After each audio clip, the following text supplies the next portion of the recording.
The Share Pickers Podcast with Justin Waite. The content of this podcast is not intended as investment advice. It is for information purposes only. People in this podcast may hold positions in the stocks they talk about. Do not buy anything based solely on a tip or recommendation. Please do your own research. Case study number 1. I'll be doing this over the next few months.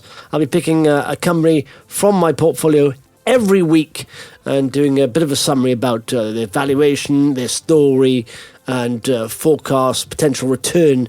And this week, number 1, it's Good Energy, ticker GOOD, which is a good ticker, I think.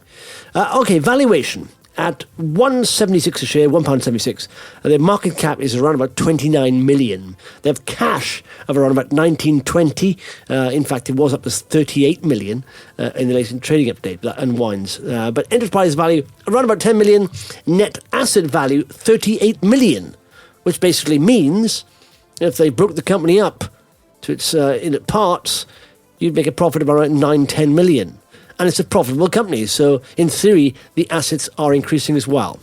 So what do? Good Energy is a supplier of 100% renewable power and an innovator in energy services. It has a long-term power purchase agreements with a community of 1,700 independent UK generators who are independent businesses, like I said, non-profits, local communities spread all over Britain. Their mix of power is largely from wind, 49%, 32% from biogeneration, 13% from solar, and 4% from hydro. Now, it was founded around 20 years ago, really ahead of its time, and it's been at the forefront of a change towards a cleaner, distributed energy system. Its mission is to power a cleaner, greener world, to make it simple to generate, share, store, use, and travel by clean power. Its ambition is to support 1 million homes and businesses to cut carbon from the energy and transport used by 2025. Good Energy is recognised as a leader in this market through Green Kite accreditation with the London Stock Exchange, which eco-provider status, and gold standard U-Switch green tariff accreditation for all of its tariffs. Now let's look at the CEO. In April 2021, Nigel Pocklington was announced as the successor to Juliet Davenport, who was the founder and chief executive officer of Good Energy. And this transition was part of the continuing evolution of Good Energy from its roots as a simple green energy provider to a newer world green energy services and mobility as a service provider. Nigel, by the way, Pocklington, most recently served as Chief Commercial Officer for MoneySupermarket.com. Prior to this, he held a variety of senior roles with Expedia, including President of eBookers and Chief Marketing Officer at Hotels.com. He spent a decade of his early career at Pearson, including a period leading the digital operations of the Financial Times. So let's do a little bit of a deeper dive into the company. Good Energy basically have two separate parts of the business. So they supply renewable energy to domestic and business customers. Now, in January 2022, they announced the disposal of its 47.5 megawatt generation portfolio to Bluefield Solar Income Fund for total consideration of up to 24.5 million. This cleared a lot of their debt and left them with a decent chunk of cash. So this generation portfolio, by the way, has 2 wind farms, 6 solar farms, supplied about 15%, of their customers.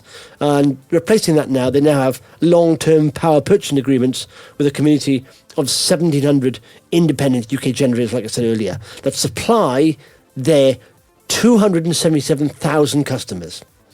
So this sale of the generation portfolio is part of their strategy to transition to a higher margin energy services provider. So let's look at energy services. This includes solar installation and generation, heat pump installation, and transport. So through acquisitions, they now have a business that can install solar panels, heat pumps, and manage customers' generation. They are the second largest feed-in tariff operator in the UK and has one of the highest profitability customers in the industry. The transport side of it, they own 49.9% of ZapMap, the UK's #1 EV charging map, iOS and Android app. It allows users to search for EV charging points, plan journeys, and pay for charging. It has 600,000 customers and recently raised 9 million. 5.3 million of that was from FleetCor, which is a New York Stock Exchange listed company. It's a leading global business payments company that helps businesses spend less by providing innovative solutions that enable and control expense-related purchasing and payment processes. So let's look at the forecast for Good Energy. The next year, or this year we're in now, revenue-wise, this is 2023, revenue is forecast to be £267 million. The net profit there is £1.75 million. And that's quite a small net margin. In fact, it's 0.6%. But the transition to energy services mean that margin will grow. And the forecast for 2024 is 258 million in revenue. So revenue goes down, but the margin goes up, and so does net profit. So net profit is forecast to go up from 1.75 million to 4.55 million. So that's a sort of net profit margin of 1.7%, which is double that of 2023. By the way, at the end of May, they announced they had 38 million in cash, which is considerable, larger than their market cap. Now, going back a little bit, just explaining where we are, we're at £1.76, the share price is currently. Now, they rejected a £4 hostile bid in 2021.